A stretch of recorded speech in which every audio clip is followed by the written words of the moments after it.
Hello, I want to share with you today something that proved pretty awesome to me, and I hope that you'll find it resonates with you. I had read a lot about gratitude walks, and I heard people talk about them on YouTube. And one day I was feeling a bit down, and I thought, well, let me go out for a walk and see what there is to give thanks for. And what I discovered just blew me away. So let me share some of that with you. I started out in my walk, and I didn't know quite what this would be like, but for me, right away, I began to look at the sidewalk, and I thought, oh my goodness, I'm thankful for this sidewalk. But then I began to think, well, who built it?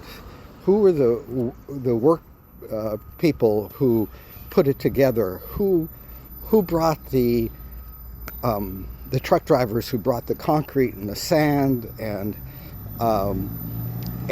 where was that work done? And on and on and on. And then I began to just think, I hope that these people are doing well, that they earned a good living, that they're healthy, because we're just part of this interconnected whole. And then beyond just the workers, I thought, okay, well then there's the entrepreneurs, the people who have the capital to invest in this development and put it, and then our county has and state has all these regulations about standards that need to be met in doing this to assure safety and the like. And it was just an amazing interconnectedness that I was feeling about everything. And I use it for the electricity that comes in, the people who come and mow the lawn and take care of it. Many, I believe, are recent immigrants who are doing that.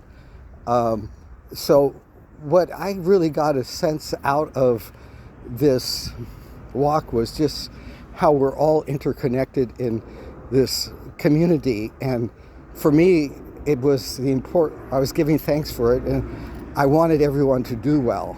And so I think part of my gratitude lesson is, how do we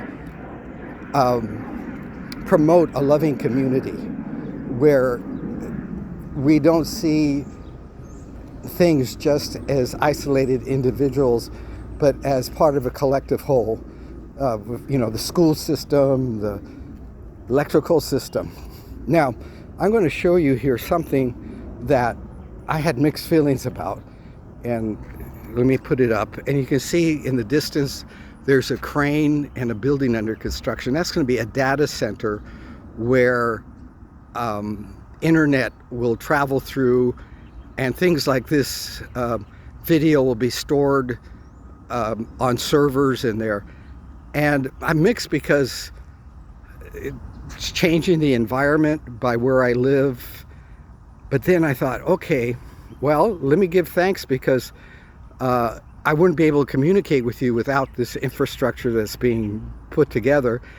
And then I wanted to give thanks especially to the people who are environmental activists, because their work is so important to assure that, development takes place, that we're environmentally friendly and responsible to the environment. And you'll see in a second why I had to give thanks to that natural environment. Coming up here, you'll notice the trees, and I thought, my God, this is beautiful. And it's likely these trees were not planted by anybody, but they were part of an original forest. And they grow on their own. They come back every year after the leaves fall. And who's responsible for that? No one. It has this logic of its own, this intelligence of its own, the interconnectedness among them, and we're just part of this larger world of nature.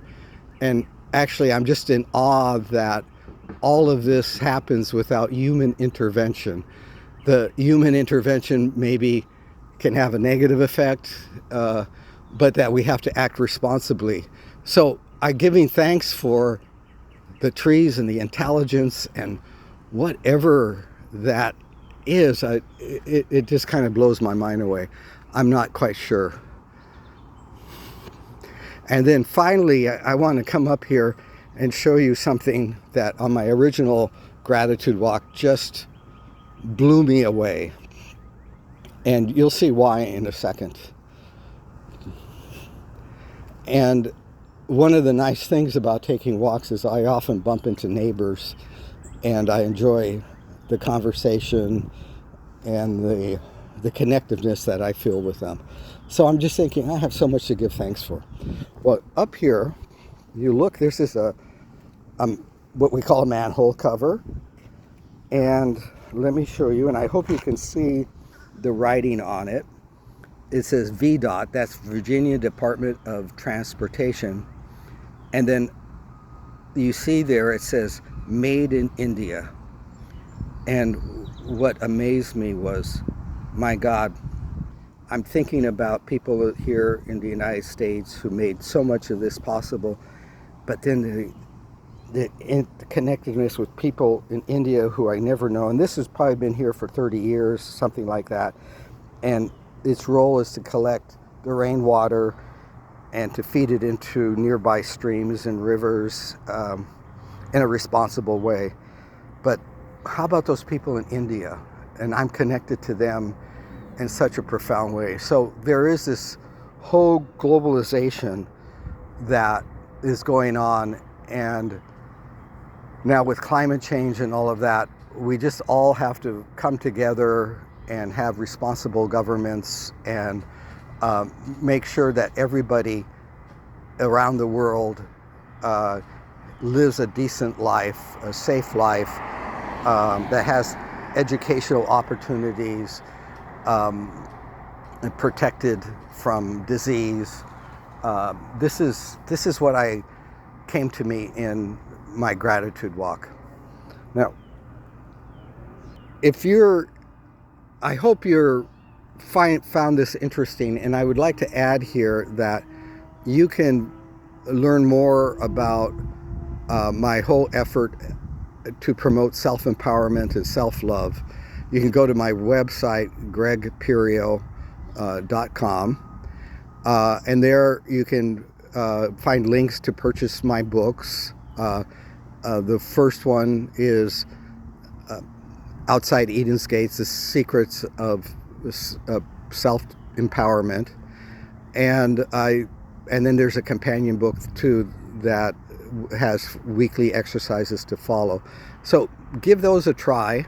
And let's just keep thinking about ourselves as intertwined in this amazing community. And there's so much to give thanks for, and so much responsibility that all the members of our community lead empowered, healthy, love-filled life. So thank you.